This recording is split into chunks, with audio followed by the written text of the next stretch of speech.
Hello and welcome to Cannabinoids TV. My name is Connor McLeod. In the past few years, cannabinoids have been spoken about more than ever before, and the CBD market has without question played a huge role in this. Scottish-based company Flora Fusion has been highly active since the very early days of the CBD industry. On a beautiful day in Fife, I pop into the Flora Fusion headquarters to speak with Steve and Scott to talk cannabinoids, the UK industry, and what started their journey with cannabis. Make sure and like and subscribe, and join me on Patreon, where, for £3 a month, you can help to build a stronger cannabis media platform. Now then, let's talk cannabis.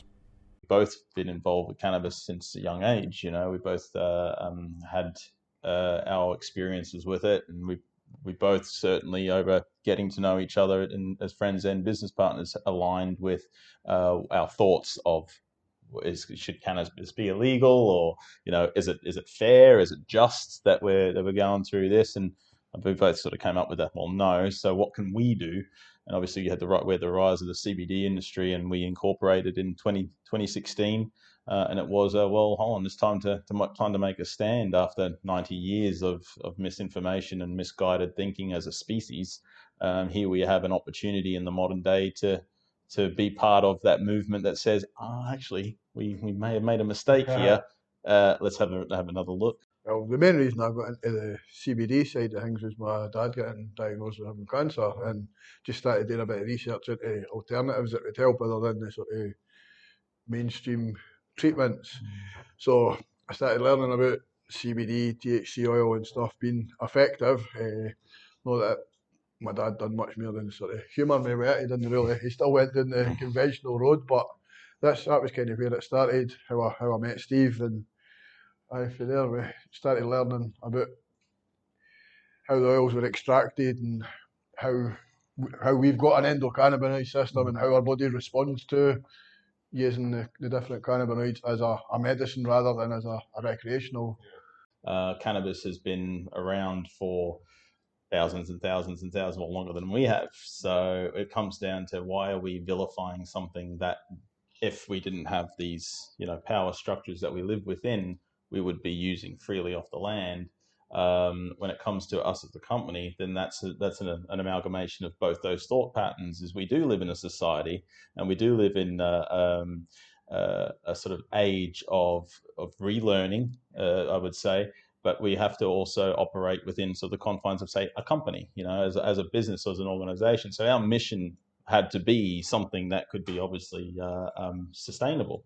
When CBD or cannabis sort of has resurfaced as being a very, very important part of our human physiological and biological functions, then it becomes, well, hold on, this is a much more complex sort of discussion, isn't it? Flora Fusion itself was an entity that wanted to say, hey, no, we can do this the right way. We can still do it like we're used to, but we can use something that we think incorrectly about. And what we chose then was the ethos of educate, supply, support. And I think that's what Flora was all about. It's making sure our customers, regardless, we could spend an hour and a half with someone and they wouldn't even take a sale, but they would walk away comfortable knowing, okay, I feel better about that, and then maybe come back and buy, and we're happy with that model. I mean, you're just briefly touched on it there, Steve, about customer satisfaction. Obviously, when new people that are coming to cannabis, people that are aware of cannabis, will know the diverse level of variance when it comes to the cannabinoid profile. I mean, Scott, if you could mention and touch on essentially the difference between broad spectrum, full spectrum, and isolated CBD. So an isolate would be you're just taking just the CBD molecule from the plant and isolating that, and then infusing that into whatever carrier normally, a hemp seed oil, olive oil, whatever kind of oil you wanted to infuse that into. That would be your isolate. Then the broad spectrum, you would be taking the components of the plant without the THC, or going through a process to burn off the THC. Where a full spectrum, you're taking all the components of the plant, you're getting all the cannabinoids, all the terpenes, everything as nature intended. With the novel foods that's just arrived recently, I mean, that's obviously been extremely detrimental to a huge area of the industry. I mean, how have you guys been affected by novel foods? It's a good question, Connor.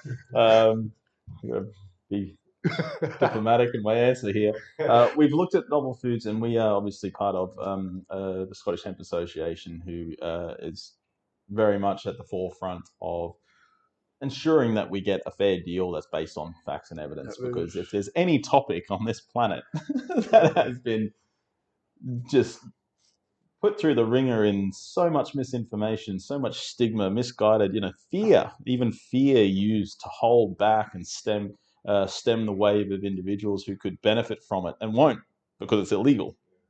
So you've got people out there who right now could use our oil, but because they think it's illegal, they won't and will remain in suffering, and that's no good for anyone I care or love about, anyone you care or love about. You wouldn't want them to not know about something that could help them, and that's reality.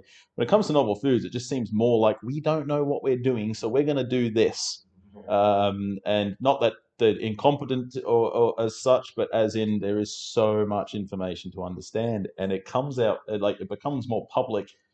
And it can flare up. A bit of information can flare up somewhere, and it can turn into a thing. But then you've got another 500 campaigns all going at the same time with a whole different. It's the same thing but different. It's just it's saying the same thing but different, and that can create a huge amount of confusion. So with novel foods, I mean, we've got a very strong relationship with our suppliers to make sure that our novel foods are that the novel food standards is met. We have our European approvals, and we are awaiting for the UK to catch up and say, well, this is how we're going to do it, and it makes sense. If it doesn't make sense as a company, we work with other companies, including members of the SHA and anyone who is in an authoritative position in cannabis to ensure that it's a fair deal and that it's accurate and represents the level of risk. Certainly, if someone was to drink a 2,500 milligram bottle of CBD oil after taking a whole bunch of pharmaceutical drugs, we've got someone in a very, very poor state of affairs. But that's not what happens. That's not the reality. We don't have that abuse cycle that is being looked for in CBD because there is no generic high that comes from it. So it doesn't attract people who are looking for cannabis from a recreational point of view. And I hate using that word recreational because it actually provides some sort of like differentiation between the two, which there isn't. There's recreational, medicinal, and they're categories. But the reality is the effects are the same. If someone comes home and smokes a joint instead of has a beer, that's what they're doing to relax. Now you can say, well, that's not medicinal and that's not recreational. Who cares? That's their choice. Their choice to use that instead of that. And if you're going to compare which one's more harmful, a beer or a straight joint without tobacco, because the harm comes from the tobacco, which is again your choice whether or not you use. The beer is significantly more harmful. Now, on that, we know personally, and we're very proud of what we've done with our Trustpilot. You just go through and read the stories, and some of them, even blow us away. I mean, we just had one this morning where we just all went like wow, it amazes us, on a daily basis. How is that wrong? How is it harming society? Because you keep telling, or we keep getting told, clear evidence of harm to society. We've got clear evidence to the contrary. Yeah. So it's not clear. You have evidence of harm. We have evidence of no harm. Benefit. Of benefit. Exactly.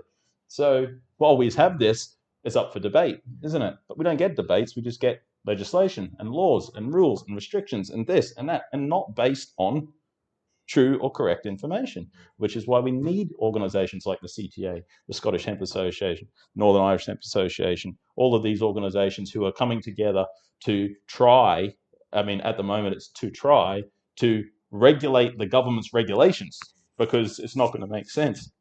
And if they think there's going to be this kind of stepping down and allowing big pharma to come through and say, no, well, we've got all the money and we're going to synthesize everything and everything can be synthesized, or we can patent it and we're going to control it all. Well, they're very, very sadly mistaken, because there's a huge community that will not accept that, and it will always stay on the outside and not be accepted back into social norms whilst that legislation stays in place. You see, all that agenda is present. Yeah. What we do need is we need a free market. We need the accurate information to become standardized and mainstream. It needs to be taught, I say in schools, but later on, especially when we're doing things like sort of drug awareness programs and et cetera, et cetera, et cetera. But the truth needs to come out. because right now there's a huge amount of people who know the truth and a whole bunch of people holding on to what they believe is the truth. And until we've got that sort of cloudy area clarified, we're going to continue with this kind of victimization of, say, people like an 80-year-old man for growing cannabis for his kidney disease. But I mean that's a different topic from, say, the business itself. Still the same dynamic, though, Steve. And this is one of the frustrating things that anybody new coming to cannabis, they will be absolutely blown away at the level of conflict that's present in the industry.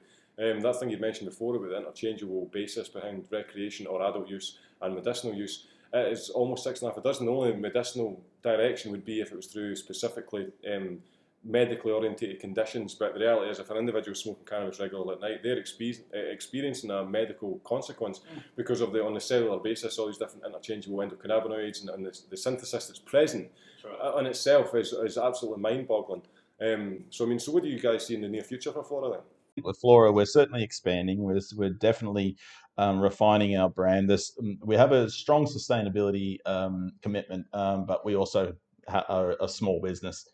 We have the same challenges as other small businesses in that sometimes we can't choose the eco thing because we just simply can't afford it. It's no excuse, and that's why we're always working on saying, well, okay, how do we do this better?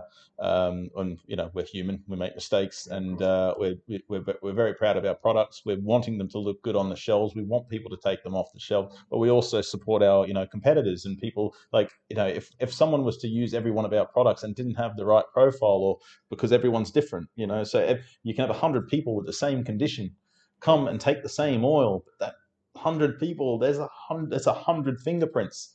They're all unique. They're all different. They can all have the same condition, but his deficiency is a vitamin D, his is magnesium, or hers is calcium, or any one of the huge amount of chemicals and minerals that make us up.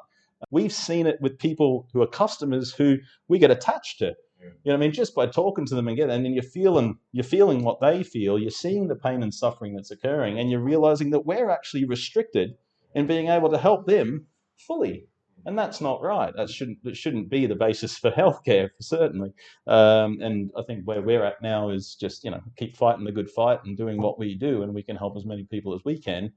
And that's where we're at. I've seen that in one of the packets when I did the product review, where you had essentially a guide for individuals that are new. So take a journal, document it every day, also include the variables that are obviously essential, BMI, age, level of activity, these kind of things, which is again crucial when it comes to people actually coming into CBD, because as you mentioned before, the generic change that's necessary for medicine is by no small part a result of the endocannabinoid system being made aware. Like the endocannabinoid system has shown that we're not dealing with this objective collection of mechanical bodily parts. You're dealing with this, like essentially a unison of a variety of physiological processes which are each individually unique to the person. Yeah, Steve, you've obviously been doing a lot of extracurricular activities in the cannabis industry. Yeah, got a few things going on. I've been part of a few campaigns over my time to varying degrees of success, but the most recent one was the Seed Our Future one, which is the Seed Our Future campaign, which is certainly about challenging the legality of the law.